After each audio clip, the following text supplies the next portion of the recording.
அருட்சுடரே, ஆனந்த நிறைவே, அருள் வழங்கும் அன்பின் வடிவே, உம் திருவிளக்கின் பேரொளியில்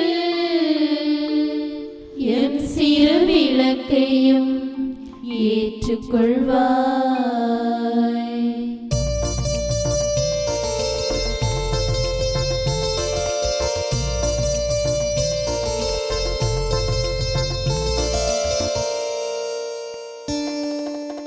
உந்தன சந்நிதி வருகின்றோ, அன்பின் நாயகனே தேவா. உந்தன சந்நிதி வருகின்றோ, அன்பின் நாயகனே. அன்பிலே நாங்கள் அரசொன்று அமைக்க, அன்பிலே நாங்கள் அரசொன்று அமைக்க, ஆதாரம் நீயே அருள் புரிவாயே.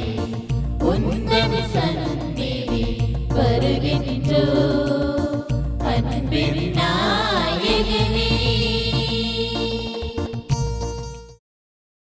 தந்தை மகன் தூயாவியாரின் பெயராலே ஆமேன். ஆண்டவர் இயேசு கிறிஸ்துவுக்குள் வாழ்கின்ற அருமையான மரியா விஷன் நேயர்களே, உங்கள் அனைவருக்கும் வணக்கங்கள், வாழ்த்துக்கள்.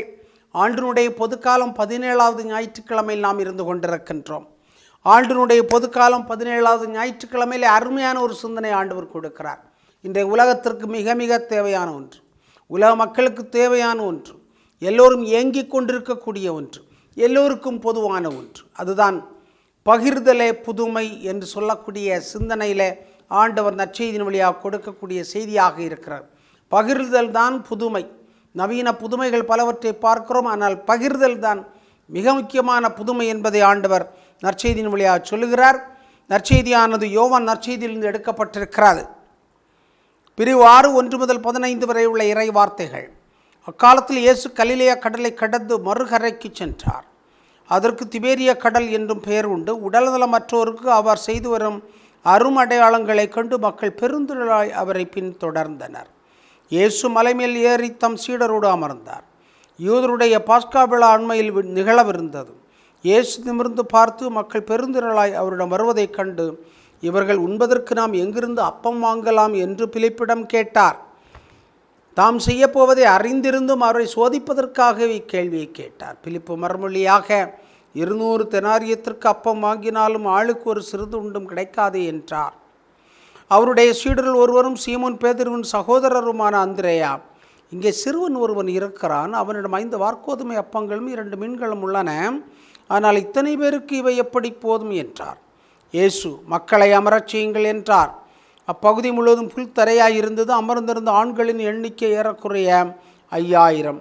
இயேசு அப்பங்களையும் மீன்களையும் எடுத்து கடவுளுக்கு நன்றி சொல்லே அமர்ந்திருந்தோரு கொடுத்தார். அவ்வாறே மீன்களையும் பகிர்ந்து அளித்தார். அவர்களுக்கு வேண்டிய மட்டும் கிடைத்தது. அவர்கள் வயிறார உண்டபின் ஒன்று மீனாகாதபடி எஞ்சிய துண்டுகளை சேர்த்து வையுங்கள் என்று தம் சீடரிடம் கூறினார். மக்கள் உண்டபின் 5 வார்க்கோதுமை அப்பங்களிலிருந்து எஞ்சிய துண்டுகளை சேர்த்து சீடர்கள் 12 கூடைகளில் நிரப்பினார்கள்.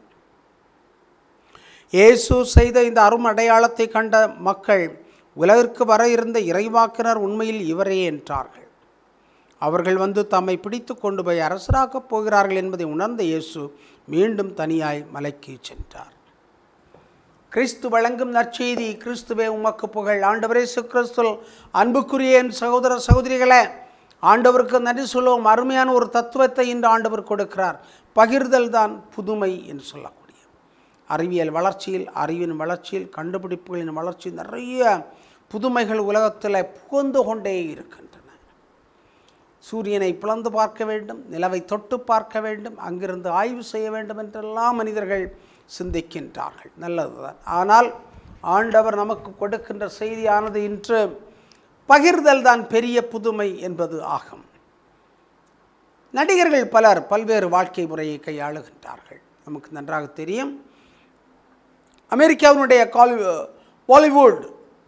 ஹாலிவுட் என்று சொல்லுகின்ற அருமையான திரை உலகில் புகழ்பெற்றவர் தான் ஏஞ்சலினா ஜோலி என்று சொல்லுகின்ற நடிகை. நடிகை என்றாலே நமக்கு பல்வேறு சிந்தனைகள் மனதுக்குள்ளே வந்து கொண்டே இருக்கும். ஆனால் அதுபோல் என்னுடைய மனதிற்குள் வந்தாலும் இவர் என்னதான் செய்கிறார் என்ற ஒரு கேள்வியானது எனது உள்ளத்திலே வந்து கொண்டே இருந்தது. எனவே அவரை பற்றி, அவருடைய வாழ்க்கையை பற்றி படித்தேன். அப்பொழுதுதான் தெரிந்தது, அவர் தனக்கு வருகின்ற வருமானத்தில் 30% ஏழைகளுக்கு தனியாக ஒதுக்குகின்றார்.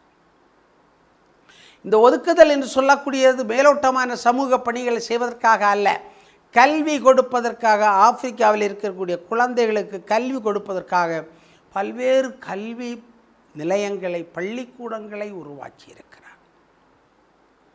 அன்னசத்திரம் 1000 படைத்தாலும், ஆலயம் 10000 கட்டினாலும் அங்கு ஒரு ஏழைக்கு அறிவு கொடுப்பது, கல்வி கொடுப்பது தான் சிறந்தது என்று ஆண்டோர்கள் சொல்வார்கள். அதுபோன்று இந்த ஏஞ்சலினா ஜோலி என்று சொல்லுகின்ற நடிகை தன்னுடைய வாழ்க்கை முழுவதையுமே இந்த பிள்ளைகளுக்காக அர்ப்பணித்திருக்கிறார். திருமணம் செய்து கொள்ள இல்லை, குழந்தைகள் இல்லை, ஆனால் நிறைய ஆப்பிரிக்காவில் இருக்கின்ற குழந்தைகளை அடாப்ட் பண்ணியிருக்கிறார்.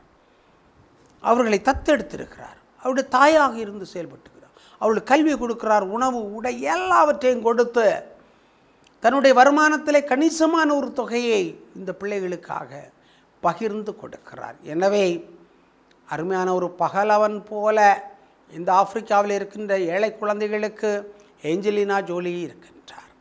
அதைத்தான் ஆண்டவர் அருமையாக இன்று நற்செய்தியிலே சொல்லி காட்டுகிறார், சுட்டி காட்டுகிறார். ஏழைகள், எளியவர்கள் ஆண்டவருடைய வார்த்தையை கேட்பதற்காக திரண்டு வந்தார்கள், அணிதிரண்டு வந்தார்கள், அலை போல வந்தார்கள். மாலையானதும் இவர்களுக்கு பசிக்குமே என்ற எண்ணத்தை ஆண்டவர் இயேசு உணர்ந்து கொள்ளுகிறார். அந்த மற்றவர்களோடு இருக்கின்ற கரிசனையிலே உணர்ந்து கொள்ளுகிறார். உணர்ந்து கொண்டதின் அடிப்படையில் அவர் இவர்களுக்கு உணவு கொடுக்க வேண்டுமல்லவா என்று ஏக்கத்திலே சொல்லுகிறார். எனவே அவர் என்ன செய்கின்றார்? சீடத்தில் கேட்கிறார், என்ன செய்யலாம் என்று கேட்கிறார். அவருடைய உள்ளத்தை அறிந்து கொள்வதற்காக, அவருடைய எண்ணத்தை அறிந்து கொள்வதற்காக இப்படி கேட்கின்ற பொழுதுதான், இதெல்லாம் முடியாது, நம்மால் முடியாது, நிறைய பேர்கள் இருக்கிறார்கள், எனவே நிறைய அப்பம் வாங்கினாலும் முடியாது, ஒரு துண்டு கூட கிடைக்காது என்று சொல்லுகின்ற விதத்தில் ஒரு எதிர்மறையான ஒரு செய்தியை கொடுக்கிறார்கள். கடைசியாக அங்கே ஒரு சிறுவனிடத்தில் மீனும் அப்பமும் இருக்கிறது. ஆண்டவர் இயேசு அந்த சிறிய வாய்ப்பை பயன்படுத்தி பெரிய ஒரு புதுமையை செய்கிறார். வாழ்க்கையிலே கடவுள் நிறைய வாய்ப்புகளை சிறிதாக கொடுத்து கொண்டே இருப்பார். சிறிதாக கொடுக்கப்படுகின்ற வாய்ப்புகளை பயன்படுத்தி என்ன செய்ய வேண்டும்? பெரிய புதுமைகளை செய்ய வேண்டும். இதுதான் நமக்கு மிக முக்கியமான ஒன்று. பகிர்தல் தான் எல்லாவற்றிலும் மிக முக்கியமான புதுமையாக இருக்க முடியும் என்பதை இன்று நமக்கு சொல்லிக் கொடுக்கிறார். எனவே தான் இன்று அன்னதானம் கொடுக்கின்ற, அன்பின் விருந்து கொடுக்கின்ற சபைகளை பார்க்கிறோம், சமூகங்களை பார்க்கிறோம். நல்லது தான். அண்மையில் கூட என்னுடைய பணித்தளத்தில் 11-12 மணி வரைக்கும் சாப்பாடு போட்டார்கள். 10க்கும் மேற்பட்ட ஆடுகளை வெட்டி சாப்பாடு போட்டார்கள். இப்பொழுது அது பயங்கரமான பிரபலமான ஒன்றாக இருக்கிறது. யார் அதிகமான ஆடுகளை வெட்டி சாப்பாடு போட்டார்கள். மனதிலே மகிழ்ச்சி, நிறைய பேர்கள் வந்தார்கள், சாப்பிட்டார்கள். ஆனால் அந்த வருகின்ற மக்களை பார்க்கின்ற பொழுது எல்லாம் மிடில் கிளாஸ், பிலோ மிடில் கிளாஸில் இருக்கக்கூடிய மக்களாகத்தான் இருந்ததை பார்க்க முடிந்தது. என்னுடைய உள்ளத்திலே ஒரு கேள்வி எழுந்தது. சாப்பாடு கொடுக்கிறோமே, இந்த சமூகத்தில் இருக்கின்ற இந்த மக்களுக்காக, கல்விக்காக, படிப்பிற்காக, குழந்தைகளின் படிப்பிற்காக என்ன செய்கிறோம் என்ற ஒரு கேள்வி என்னுடைய உள்ளத்திலே எழுந்தது. சாப்பாடு கொடுப்பது நல்லது, எல்லாரும் புகழ்வார்கள், எல்லோரும் போற்றுவார்கள், எல்லோரும் பாராட்டுவார்கள், பிரபலமாய் விடுவோம். அன்னதானம் நடக்கிறது, 1000 பேர் வந்தார்கள் என்றெல்லாம் நாம் பீத்திக் கொள்வோம், நாமை புகழ்ந்து கொள்வோம். ஆனால் அன்னதானத்தை விட மிக முக்கியமானது கல்வி கொடுத்தால். ஏஞ்சலின் ஜோலி கல்வியை கொடுக்கிறார். இதுபோன்று நிறைய பேர்களை நாம் இந்த சமூகத்தில் பார்க்கிறோம். ஆனால் எல்லா நடிகர்களும் இப்படி அல்ல என்பதை நாம் தெளிவாக உறுதி செய்து கொள்ள வேண்டும். எல்லா நடிகர்களும் இப்படி அல்ல. தங்களுக்கு என்று பணத்தை உருவாக்கி கொள்கிறார்கள், விதவிதமான கார்களை வாங்கிக் கொள்கிறார்கள், விதவிதமான பங்களாக்களை கட்டிக்கொள்கிறார்கள், வசதிகளை பெருக்கிக் கொள்கிறார்கள். ஆனால் இந்த பெண்மணி தன்னுடைய வாழ்க்கையினுடைய வருமானத்தை எல்லாவற்றையும் ஆப்பிரிக்க குழந்தைகளுக்காக செலவிட்டு தானே திருமணம் ஆகாமல் குழந்தையை பெற்றுக்கொள்ளாமல் இருக்கக்கூடிய ஒரு சூழ்நிலையை பார்க்கிறோம். இதுபோன்று ஒரு சில கால்பந்து வீரர்களும் செய்வதாக அறிந்திருக்கிறேன். தங்களுடைய வருமானத்தை விலை உயர்ந்த செல்போன்கள் வாங்குவதற்காகவும் வீடுகள் வாங்குவதற்காகவும் கார் வாங்குவதற்காகவும் பயன்படுத்தாமல் ஏழைகளுக்காக ஏழை குழந்தைகளுக்காக கல்விக்கூடங்களை கட்டி எழுப்புகின்ற காரியங்களை செய்து கொண்டிருக்கிறார்கள். இதைத்தான் நாம் பாராட்ட வேண்டும். இதுதான் பகிர்தலுடைய மகிமை. இந்த கல்வியை பகிர்ந்து கொள்வதில் தான் உண்மையிலேயே சமூகம் வளர்கிறது. நிச்சயமாக பசித்திருப்பவனுக்கு கடவுள் உணவின் வடிவத்தில் வருவார். பசித்திருக்கிறவனுக்கு கடவுள் அறிவின் வடிவத்திலும் வருவார், கல்வியின் வடிவத்திலும் வருவார். எனவே தான் மிஷினரிகள் இந்த ஏழை நாட்டிலே வந்தபொழுது நிறைய கல்விக்கூடங்களை உருவாக்கினார்கள். அறியாமையில் இருந்த மக்களை வெளிக்கொணர வேண்டும் என்பதற்காக, மூட நம்பிக்கைகளிலிருந்து வெளிக்கொணர வேண்டும் என்பதற்காக பல காரியங்களை கற்றுக் கொடுத்தார்கள். எனவே தான் இன்று இந்த சமூகம் ஓரளவிற்கு சிந்திக்க தொடங்கி இருக்கிறார். எனவே ஆண்டவர் இயேசு கிறிஸ்துவும் நிறைய காரியங்களை போதித்தார், சொல்லிக் கொடுத்தார். செவிக்குணவில்லாதவது சிறிது வயிற்றுக்கும் ஏவப்படும் என்று சொல்லக்கூடிய அடிப்படையில் மக்கள் சோர்ந்து காணப்பட்ட பொழுது, பசியோடு இருப்பதை காண்ட பொழுது அவர்களுக்கு உணவும் கொடுத்தார். எனவே பசியாக இருப்பவனுக்கு உணவு கொடுக்க வேண்டும், கேட்க செவி மடுக்கின்றவர்களுக்கு சொல்லிக் கொடுக்க வேண்டும், செயல்பட விரும்புகின்றவர்களை வழிநடத்த வேண்டும், ஒருங்கிணைக்க வேண்டும், செயல்பட வேண்டும். பகிர வேண்டும் என்று நினைக்கக்கூடியவர்களுக்கு அதுக்கான வாய்ப்புகளை கொடுக்க வேண்டும். பகிரக்கூடாது என்று நினைக்கக்கூடிய மனங்களையும் நாம் உசுப்பி விட்டு பகிர வைக்க வேண்டும். இதுதான் நம்முடைய அழைத்தலாக இருக்கிறது. எனவே அன்புக்குரிய சகோதர சகோதரிகளே, இன்று ஆண்டவர் இயேசு கிறிஸ்து நமக்கு 5000 பேருக்கு உணவு கொடுத்தார், அற்புதம் செய்தார் என்று சொல்லுகின்ற பொழுது நாம் நம்முடைய கல்வி அறிவை, பொருள் ஆதாரங்களை, அருள் ஆதாரங்களை மற்றவர்களோடு பகிர்ந்து கொள்கின்ற பொழுதுதான் புதுமைகள் நிச்சயமாக நடக்கும். நிறைய புதுமைகள் நடக்கின்றன என்று சொன்னால் இந்த பகிர்தல் அடிப்படையில் வரக்கூடிய ஒன்று. இன்று நாம் பார்க்கின்றோம், பாலஸ்தீன நாட்டிலே பயங்கரமான போர் நடந்து கொண்டிருக்கிறது. இஸ்ராயேல் என்று சொல்லுகின்ற கடவுளால் தேர்ந்தெடுக்கப்பட்ட மக்கள் என்று சொல்லுகின்ற மக்கள் ஆணவத்தோடு அதிகாரத்தோடு அவர்களை தாக்கி கொண்டே இருக்கிறார். பாலஸ்தீன பிள்ளைகள் குழந்தைகள் சாப்பாட்டுக்காக ஏங்கி நிற்கிறார்கள், உணவுக்காக ஏங்கி நிற்கின்றார்கள், பாத்திரங்களோடு அலைந்து ஓடுகிறார்கள், பசியை தீர்ப்பதற்காக ஓடுகிறார்கள். அவர்களுக்கு வயிறு பசி மட்டுமல்ல, மனதிலே சுதந்திரம் அடைய வேண்டும் என்று சொல்கின்ற தாகமும் இருக்கிறது என்பதை நாம் பார்க்கிறோம். எத்தனையோ நாடுகள் இதை அங்கீகரித்திருக்கின்றன, அயர்லாந்து போன்ற நாடுகள் அங்கீகரித்திருக்கின்றன.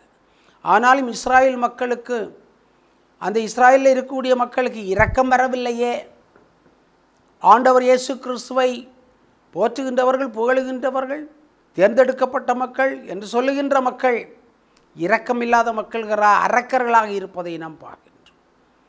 அந்த பெஞ்சமின் நிதின்யாகு என்று சொல்லுகின்ற பிரைம் மினிஸ்டர் எல்லாம் வெட்டி வீழ்த்துகின்றவராக, கொலையாளியாக மாறிக்கொண்டிருக்கிறார். அதையும் பல நாடுகள் கண்டனம் சொல்லியிருக்கின்றன. எனவே இன்னும் நாம் சிந்தித்து பார்ப்போம். பகிர்தல் என்று சொல்லக்கூடியதான் புதுமையான உலகத்தை கொண்டு வரக்கூடிய ஒன்றாக இருக்கு. கண்டுபிடிப்புகள் எல்லாம் புதுமையானது தான். வானளாவிய கட்டிடங்கள், பெரிய பெரிய பாலங்கள், பெரிய பெரிய ட்ரெயின்கள், பெரிய பெரிய எல்லாம் கண்டுபிடிக்கின்ற எல்லாம் புதுமைதான்.